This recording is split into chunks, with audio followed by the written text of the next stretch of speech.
So the Crownfall update added 2 new unusual effects to the game, which are dropped in the Crownfall treasures with a 1 in 300 chance anytime an item's dropped.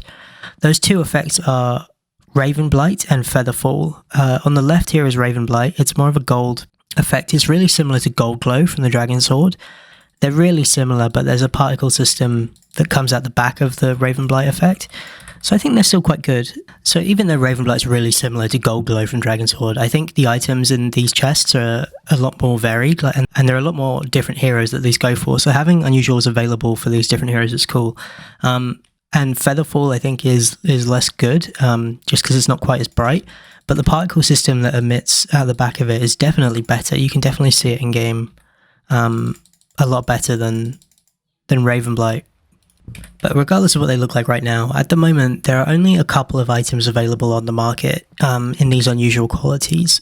At the moment, it seems like only the very rare and ultra rare items are marketable, but even then, some of them are not. So the Meepo one, for example, and the PL one, I haven't seen on the market since they've come out.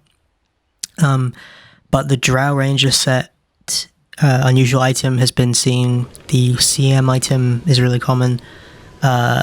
And the Ursa claws have been seen as well.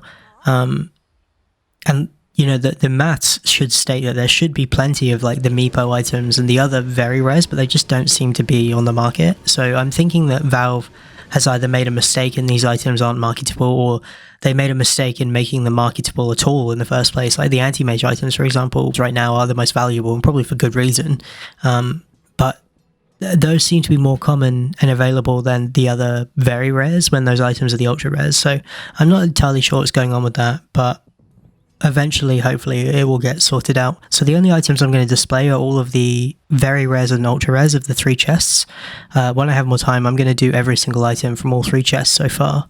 But I think these items are really cool. Once the common items, the unusual versions of those are available on the market, which might not be for a year, for like, you know, an entire year's time. It's definitely going to be something worth picking up then, but these ultra rares are just so expensive that there's only a very few set of people who are going to be able to afford them in the first place. So I guess this video is for them, but also if you just wanted to see what these items look like, then here you go. I don't think anyone has footage of all of these items together yet, so here you go. And keep your eyes out if you want to see the other items, they'll be out soon. Your bottom tower is under attack.